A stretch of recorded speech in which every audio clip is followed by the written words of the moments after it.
It's Wednesday, September 27. In the headlines, Jamaicans warned against using aspirin or ibuprofen to treat dengue symptoms. In business news, Tourism Minister Edmund Bartlett sets ambitious target of 500,000 Canadian tourists by 2025. Regionally, Guyana not in agreement with procedure to bypass ICJ as it rejects Venezuela's claims. Internationally, United States regulator files antitrust lawsuit against online retailer Amazon. And in sports, Reggae Girls lose to Canada. This is the news on PBC Jamaica. I'm Simone Absalom Gale.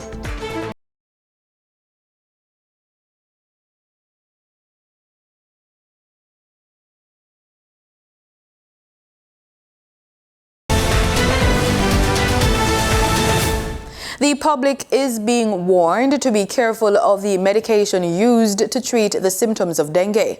The Ministry of Health and Wellness officially declared a dengue outbreak on Saturday, September 23, 2023, with more than 500 suspected, presumed, and confirmed cases. Director of Health Services at the ministry, Dr. Nadine Williams, gave an update on the situation during Wednesday's post-cabinet press brief. The public is urged to remember this, that aspirin, diclofenac, and ibuprofen, or any medication that is noted to be a non-steroidal anti-inflammatory drug, is not recommended at this time, because these drugs, when used in dengue, have been known to be associated with an increase in the severity of disease. On occasion, the illness may progress to severe dengue, which can result in organ failure, bleeding or hemorrhage, or severe depletion of fluid internally, causing shock or death. She is reminding the public that dengue is a mosquito-borne disease. Persons experiencing prolonged fever, severe intense vomiting or abdominal pain, bleeding under the skin and other unusual forms of bleeding, getting confused or feeling very, very weak, are to seek immediate medical attention. In anticipation of a possible outbreak, the Health Ministry enhanced its vector control program in July of this year. The number of staff has also been increased. The epidemiological observations has triggered several other actions in the ministry. So the employment of 500 temporary vector control workers has occurred to work along with the 213 permanent staff. Another 600 temporary workers will now be engaged in search and destroy efforts and health education activities. We have extended the opening hours for all our Type 3 to 5 health centers to 8 p.m. starting Monday, October the 2nd, 2023. This will allow for persons to access the facilities to receive treatment and referrals where necessary. Meanwhile, the Ministry of Health and Wellness says children between the ages of 5 to 14 years make up majority of the suspected and confirmed cases of the dengue virus. With that being said, Director of Health Services at the ministry, Dr. Nadine Williams, says children under the age of 18 years will not be charged when they visit the University Hospital of the West Indies. The Health Ministry is also encouraging voluntary blood donations as it anticipates an increase in the demand for blood and blood products. The Health Ministry says this is likely should the outbreak intensify and cases progress to severe dengue. To donate blood, members of the public must be between the ages of 17 and 60 and be in good health with a body weight of more than 110 pounds. Persons may visit hospitals or the National Blood Bank at 21 Slipen Road in Kingston to make donations. Member of Parliament for St. Andrew East Rural, Juliet Holness, is now the Speaker of the House of Representatives. She was elected Speaker of the House of Representatives on Tuesday, September 26. Member of Parliament for St. James Central, Mr. Heroy Clark, has been elected as the Deputy Speaker. The nominations were made by Minister of Justice Delroy Chuck and seconded by Leader of Opposition Business Mr. Philip Paulwell. Both the Speaker and the Deputy Speaker are two-term members of Parliament for their respective constituencies. Mrs. Holness previously served as a Deputy Speaker of the House. September 28 is being recognized as World Maritime Day. The day is meant to recognize the importance of the maritime industry. It promotes innovations in the industry to improve maritime security, maritime environment, safety, and shipping. Director General of the Maritime Authority of Jamaica, Rear Admiral Peter Brady, says many Jamaicans do not realize the significance of the shipping industry to their livelihood and the country's economy. And that we should be conscious, therefore, that while it provides for us our livelihood and gives lots of jobs to people, for instance, it also must be demonstrating safe, secure, and environmentally high standards. This year, the theme is MARPOL at 50. The commitment goes on. MARPOL is the International Convention, or treaty, if you may, for the prevention of pollution by ships. And this is pollution by ships in various forms. And it's important for Jamaica to be observing this because, again, I mentioned about the amount of shipping traffic that comes to Jamaica that conducts our trade. More than 90% of that trade takes place by sea. So we have to make sure that it is not only safe and secure, but it is environmentally friendly. Rear Admiral Brady explains that Jamaica is a signatory of this convention and it forms part of the global maritime legal architecture. He notes that over the 50 years of this convention, the amount of shipping pollution in the seas has cut down by 90%. That's very, very significant for us to know because Jamaican waters, too, are included in that. If you consider that if a ship traveling off the north coast of Jamaica, carrying oil, heavy oil, dirty oil, breaks up, and it comes ashore, what the impacts would be for Jamaica. The whole of the tourism industry would be impacted negatively, and not just today, but for many years to come. Rear Admiral Brady explains that with this convention, Jamaica has a responsibility to ensure that the ships that dock on its shores are compliant with global standards. This year, the Maritime Authority will be hosting a series of seminars and webinars on World Maritime Day.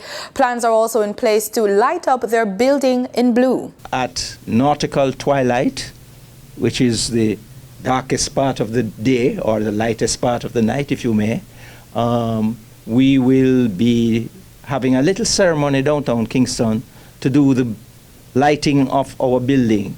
He says the Caribbean Maritime University will also be hosting an industrial seminar. And they're looking, for instance, at risks that need to be tackled in the coming years for shipping to be safe and secure.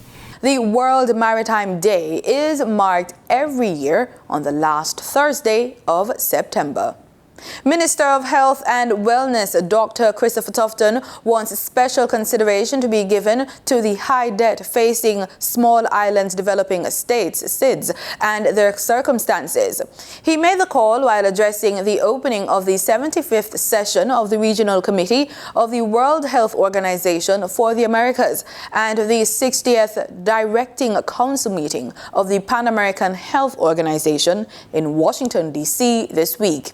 He said that the reality that Caribbean SIDS face, together with other prevailing stresses, including the sobering reality of climate change risks and threats, means they must have the benefit of special considerations and provisions that enable their enhanced resilience. Minister Tufton, who is the outgoing president of the Directing Council, pointed out that the body is meeting at a time when there are significant challenges facing the region, in particular Caribbean SIDS. Dr. Tufton said the meeting, quote, provides a space to advance the work of public health in the interest of the people of the region of the Americas, end quote. He expressed confidence that the Directing Council is up to the task with demonstrated commitment to safeguarding the health of the region's people and a track record of partnerships that have served the public good. Time now for the business report with Danita Rodney.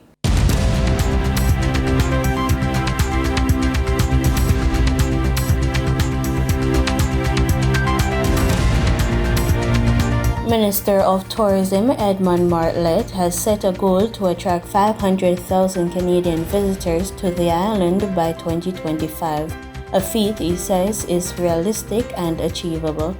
Minister Bartlett made the remarks when he met with senior executives from Air Canada Vacations to discuss its integral role in helping to realize this impressive number.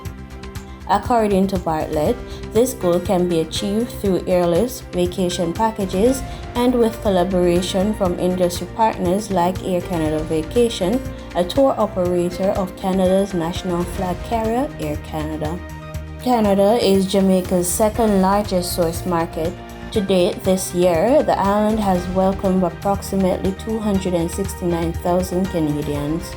Now for your market updates. In foreign exchange trading for Tuesday, September 26, the US dollar sold for an average of $155.54. The Canadian dollar ended trading at $115.61. The pound sterling traded for $190.44, and the euro sold for $166.01. In GSE trading, the GSE index advanced by over 586 points. The junior market index advanced by over 16 points. The combined market index advanced by over 695 points. And the All Jamaican Composite Index advanced by over 1,077 points. Overall market activity resulted from trading in 96 stocks, of which 40 advanced, 31 declined, and 25 traded firm. Stocks advanced for Barbados Investments Limited, Caribbean Insurance Brokers Limited, and Caribbean Producers Jamaica Limited. Stocks declined for AMG Packaging and Paper Company Limited, Base Jamaica Limited, and Cargo Handlers Limited. Trading firm were 138 Student Living Jamaica Limited, Access Financial Services Limited, and Caribbean Flavors and Fragrances Limited. The overall volume leaders were Sagicor Select Funds Limited Financial, Wigton Wind Farm Limited Ordinary Shares, and Trans-Jamaican Highway Limited, all with over 1 million units. In regional stocks, in Trinidad and Tobago, zero securities traded. On the Barbados Stock Exchange, Insurance Corporation of Barbados Limited was the sole security trading 3,000 shares. In regional business, in Guyana, the Center for Local Business Development recently concluded its Entrepreneurship program, Elevate All, training leaders in small and medium-sized business with skills to develop their business and aid in their personal growth. 14 owners and managers of businesses within the manufacturing sector are now in a better position to pitch and develop their businesses while keeping pace with the fast-growing economy. The entrepreneurs were part of the recently concluded new entrepreneurship program, Elevate All. They were among the 35 persons selected out of over 70 applicants this year and were successful following the 10-week program. Only 14 of them were shortlisted for Phase 2 of the program, during which participants benefit from digital marketing, financial management, operations and exporting, and other skills. On Saturday, the 14 entrepreneurs graduated. They were each presented with a certificate. During a ceremony held at the Pegasus Corporate Suites, Director of the Center for Local Business Development, Natasha Gaskin-Peters, told the newsroom that having recognized the gap, this year's program focused on the manufacturing sector. We started with helping them to build their business model canvas, so very much hands-on and practical to their respective business. So really an all-inclusive program helping these young manufacturers, because of course we know that Guyana's economy is growing, and of course we have the gas to energy project that is coming on board that is going to really help to propel our manufacturing sector.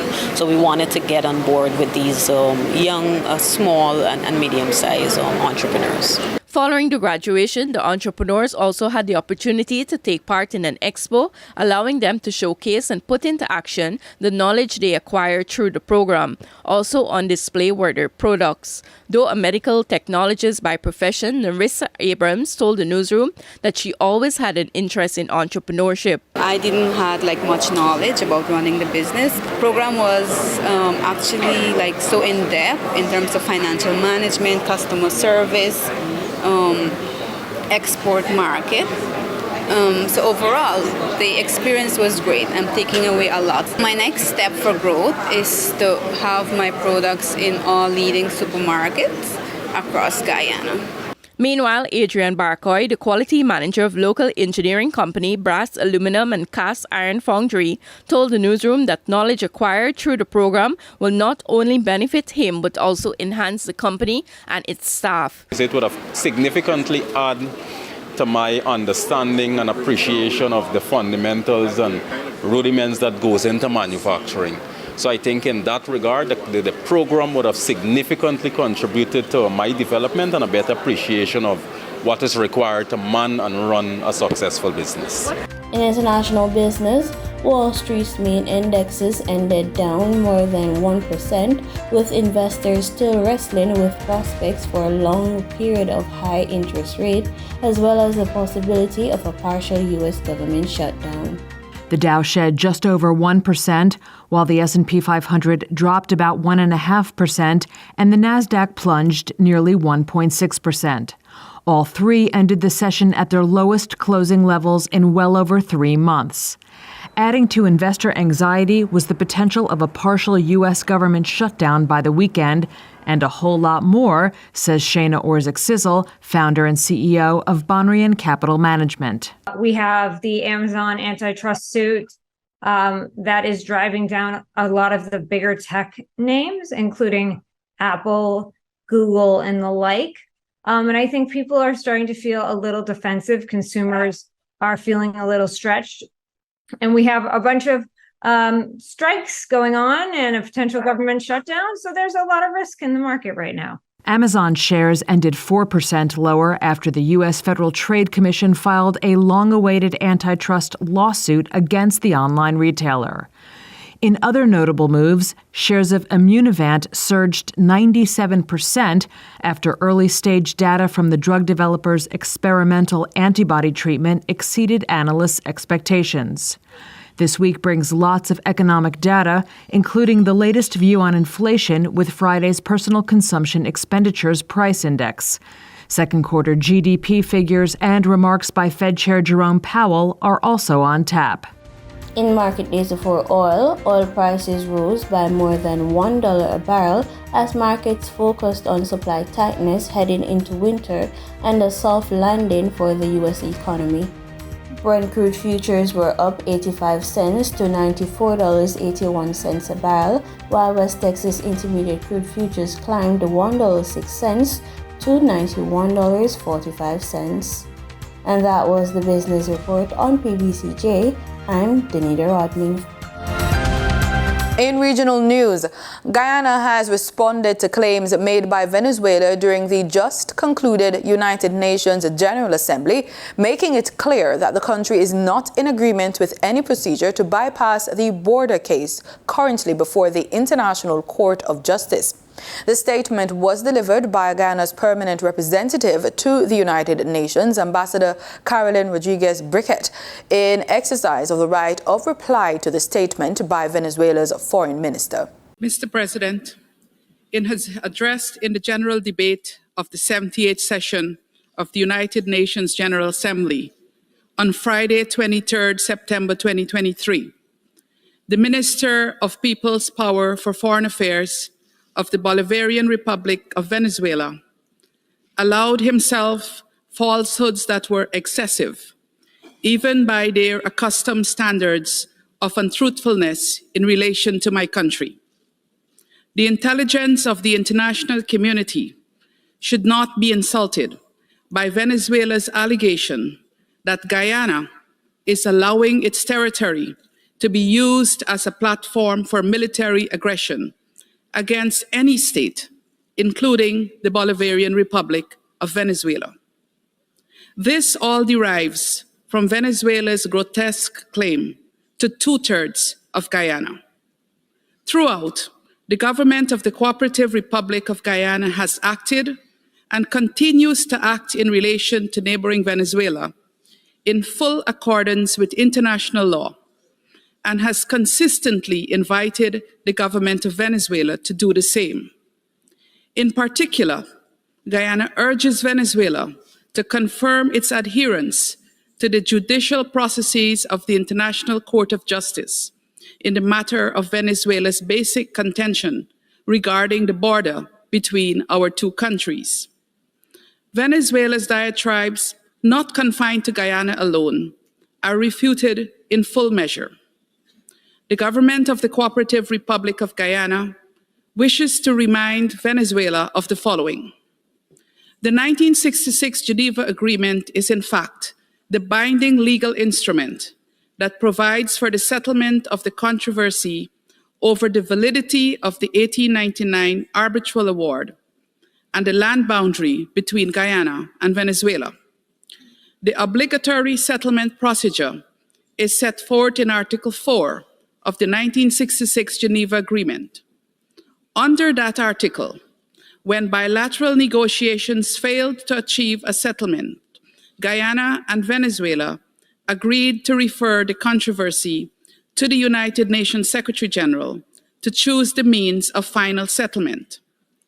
The Secretary-General chose, in the first instance, the use of his good offices to bring about a settlement satisfactory to both parties. The good offices process took place with the participation of Guyana and Venezuela over a period of more than 20 years, without success or any progress towards success. Barbados is not having an outbreak of dengue. That assurance was made on Tuesday night by Senior Medical Officer of Health, Dr. Leslie Rollock. Sharika Griffith has the details. While regional neighbors like Guadeloupe, Martinique, and most recently Jamaica have declared dengue outbreaks, Barbados remains in the clear. Barbados is having cases, but we are not having an outbreak. Dr. Leslie Rollock is the Senior Medical Officer of Health with responsibility for surveillance, epidemiology, communicable disease, and environmental matters. She says while dengue numbers typically rise during the wet season, current figures have not surpassed the seasonal average to indicate an outbreak. We've had 427 suspected cases compared to 226 last year for the same period. But for confirmed cases, we've only had 19 so far. And last year there weren't any. Because we didn't have any cases last year, it seems like a lot. But over the last 10 years of monitoring is not even close to the average for this time of year. What health officials are concerned about is the confirmation that 2 of the 4 dengue serotypes are presently circulating. Once you've been infected with one serotype and your immune system remains strong, you will not be infected by that serotype again. But there are 3 others, so that you can be infected by any of the other 3. And once you get the second type, the antibodies that your body developed to the first type may not be as, what we call efficient, neutralizing, to help you deal with the second serotype without symptoms.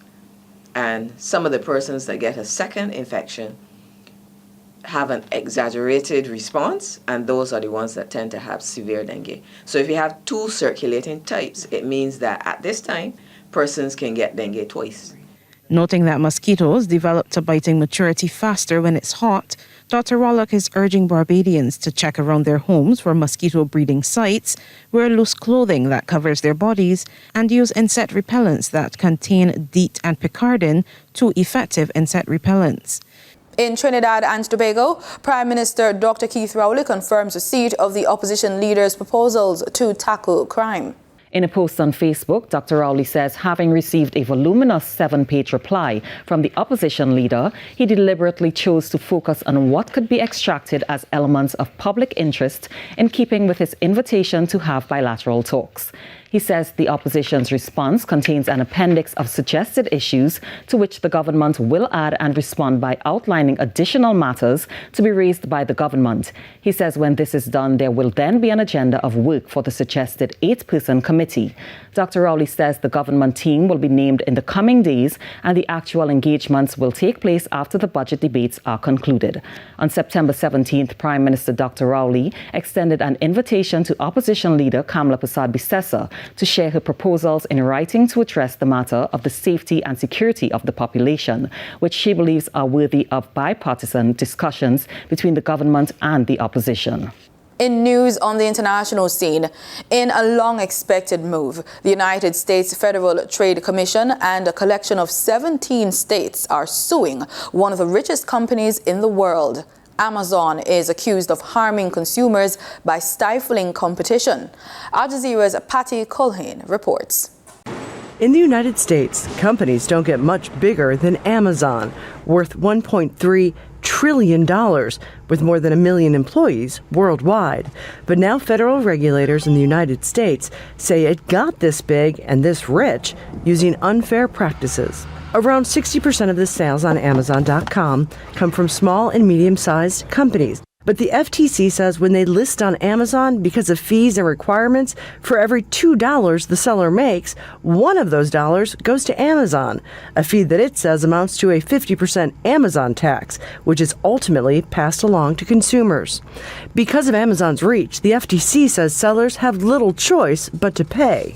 And it says Amazon is also inflating prices of goods because if those sellers sell their products for less on another platform, the allegation is Amazon basically makes their listing disappear on its site. We are influenced to buy only from those that do everything that Amazon tells them to do and pay whatever Amazon tells them to pay. Amazon is denying any wrongdoing. The case is expected to take years to work its way through the courts, but experts say it could have a huge impact on the company if they lose. I think a breakup is on the table. It is one of the things that the FTC is asking for, but there's a range of outcomes that are possible, and including simply barring Amazon from the various practices that this lawsuit is complaining about. This is all part of a promise from the Biden administration to take on big tech. The FTC is also suing Meta, the parent company of Facebook. The Justice Department is in court right now suing Google. How these cases turn out will likely have a huge impact on people worldwide and the way we all use technology going forward. Patty Culhane, Al Jazeera, Washington.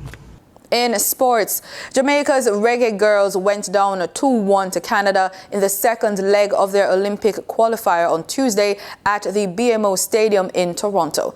The Canadians advanced to the Olympic Games along with the United States with a 4-1 aggregate win over the Reggae Girls after their 2-0 buffer in Kingston on Friday. The ICC Men's T20 World Cup 2024 in the West Indies and the United States continues to gain momentum as Bermuda is set to host the Americas qualifier from September 30 to October 7th, 2023. A release from the ICC stated that Bermuda, Canada, Cayman Islands and Panama will battle it out in a double round-robin format over 6 days to earn a place in the 2024 edition of the Men's T20 World Cup. Bermuda will look to continue their good form after winning the sub-regional qualifier, using their home advantage to return to the biggest stage in men's T20 cricket after their historical appearance in 2007. Canada will look to confirm the label of tournament favourites and seal their ticket to a new World Cup participation, while the Cayman Islands and surprise package Panama will be aiming for their first berth in the tournament. And that's the news on PBCJ. Thanks for watching.